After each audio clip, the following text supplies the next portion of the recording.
Commentaire de saint Thomas d'Aquin sur l'Évangile de Jean, chapitre 1, verset 25 suite. Ils l'interrogèrent et lui dirent : « Pourquoi donc baptises-tu si tu n'es ni le Christ, ni Élie, ni le prophète ?» Leur interrogation concerne le ministère du baptême. Remarquons-le, ils ne cherchent pas à s'instruire, mais à dresser un obstacle.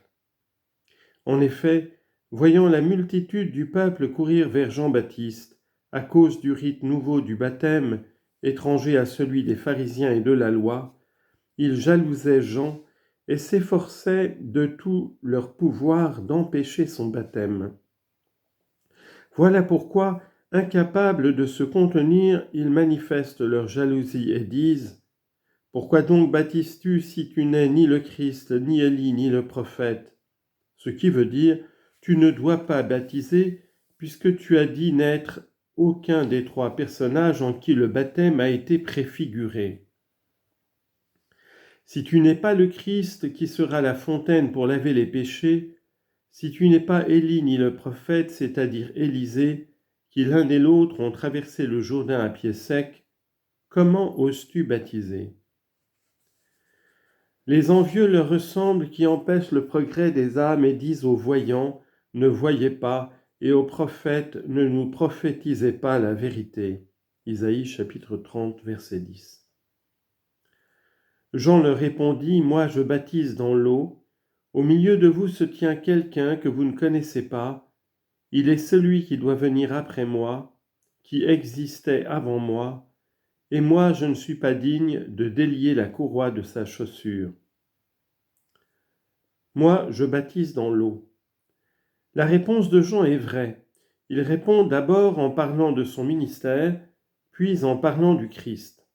Il leur dit : moi, je baptise dans l'eau, autrement dit, n'allez donc pas vous étonner si je baptise alors que je ne suis ni le Christ, ni Élie, ni le prophète. Mon baptême ne mène pas à la perfection, il est imparfait. En effet, pour qu'un baptême soit parfait, il lui faut laver le corps et l'âme. Or l'eau par nature lave le corps, mais l'âme ne peut être lavée que par l'esprit. C'est pourquoi Jean-Baptiste dit : moi je baptise dans l'eau, c'est-à-dire je lave le corps par une réalité corporelle. Un autre viendra qui baptisera d'une manière parfaite dans l'eau et l'Esprit Saint. Il sera Dieu et homme. Il lavera le corps avec l'eau, l'esprit avec l'esprit, de telle sorte que la sanctification de l'esprit rejaillira sur le corps. Jean a baptisé dans l'eau, mais vous, sous peu de jours, vous serez baptisés dans l'Esprit Saint. Actes chapitre 1er, verset 5. Après avoir parlé de son ministère, Jean rend témoignage au Christ, d'abord par rapport aux Juifs. Au milieu de vous se tient quelqu'un que vous ne connaissez pas. Ensuite, par rapport à lui-même, il est celui qui doit venir après moi. Au milieu de vous se tient quelqu'un que vous ne connaissez pas. Jean situe ici le Christ par rapport aux Juifs. Ses précédentes paroles revenaient à dire : moi j'ai fait une œuvre imparfaite, mais il y en a un autre qui parachèvera mon œuvre. Or cet autre, ajoute-t-il, se tient au milieu de vous. On peut expliquer ces dernières paroles de multiples manières. D'après saint Grégoire, saint Jean Chrysostome et saint Augustin, elle a trait à la vie commune du Christ avec les hommes, parce que, selon la nature humaine, il a paru semblable aux autres hommes. Comme dit l'Épître aux Philippiens, chapitre 2, versets 6 à 7, « Lui qui était de condition divine ne se prévalut pas d'être l'égal de Dieu, mais il s'anéantit lui-même, prenant condition d'esclave et se faisant semblable aux hommes, il a paru comme un simple homme. » C'est en ce sens que Jean dit : au milieu de vous se tient quelqu'un, c'est-à-dire il a partagé votre vie bien des fois comme étant l'un des vôtres. Je suis au milieu de vous comme celui qui sert. Luc 22, verset 27. Pourtant, vous ne le connaissez pas, c'est-à-dire que Dieu se soit fait homme, vous ne pouvez pas le comprendre. De même, vous ignorez combien il est grand selon la nature divine qui se cachait alors en lui. Oui, Dieu est si grand qu'il dépasse notre science. Job chapitre 36, verset 26. Aussi, comme le dit saint Augustin, une lampe, c'est-à-dire Jean, fut allumée pour que les hommes trouvent le Christ. J'ai préparé une lampe à mon Christ. Psaume 131, verset 17. Origène propose deux autres explications. D'après la première, les paroles de l'évangéliste se rapportent à la divinité du Christ et doivent s'entendre ainsi: au milieu de vous, c'est-à-dire au milieu de toutes les réalités, se tient quelqu'un, c'est-à-dire le Christ, car en tant que Verbe de Dieu, il a rempli toute la création depuis son commencement. Est-ce que le ciel et la terre, je ne les remplis pas, moi, dit le Seigneur? Psaume 131, verset 17. Cependant, vous ne le connaissez pas parce que, comme l'évangéliste le dit plus haut, il était dans le monde et le monde ne l'a pas connu. D'après la seconde explication d'Origène, ces paroles se rapportent au fait que le Verbe est cause de la sagesse humaine. Et il est dit: « Quelqu'un se tient au milieu de vous, c'est-à-dire qu'il brille dans toutes les intelligences, parce que tout ce qui est lumière et sagesse dans les hommes leur vient de leur participation au Verbe. » Et Jean dit au milieu, parce qu'au milieu du corps de l'homme se trouve le cœur. Or, on attribue au cœur sagesse et intelligence, de sorte que, bien que l'intelligence n'ait pas d'organe corporel, le cœur, parce qu'il est l'organe principal, est pris habituellement pour l'intelligence.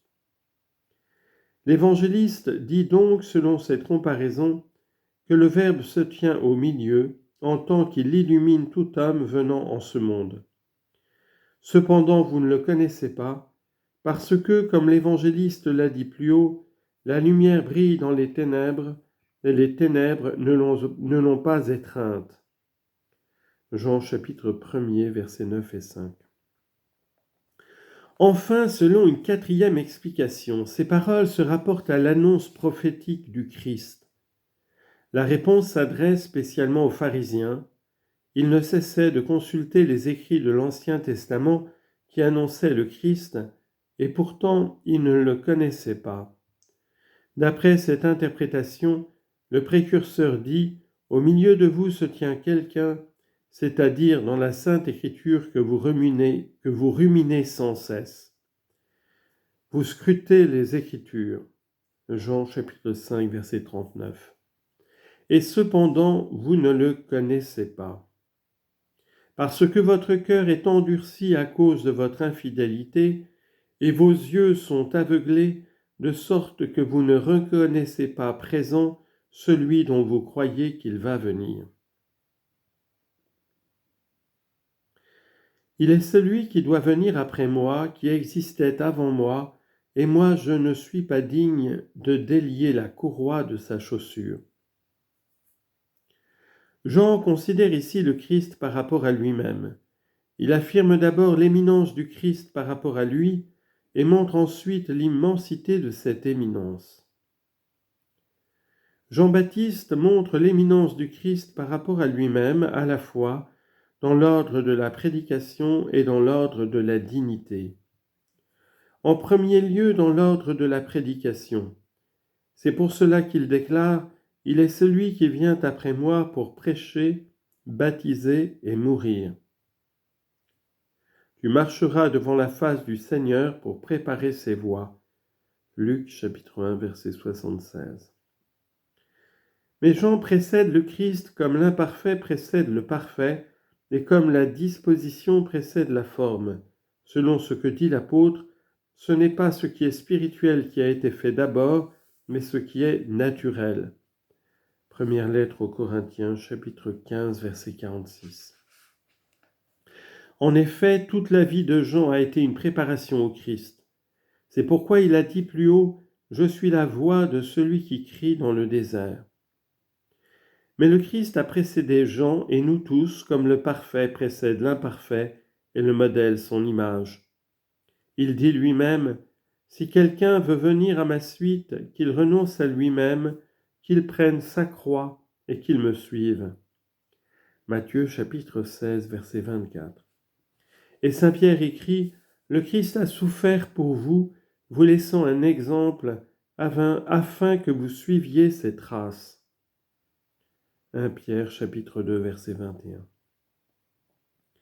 Jean montre encore l'éminence de Jésus dans l'ordre de la dignité en disant « Il existait avant moi, c'est-à-dire il a été placé devant moi, et il me devance en dignité, parce que, comme il est dit plus loin, il faut que lui croisse et que moi je diminue. » Jean chapitre 3, verset 30.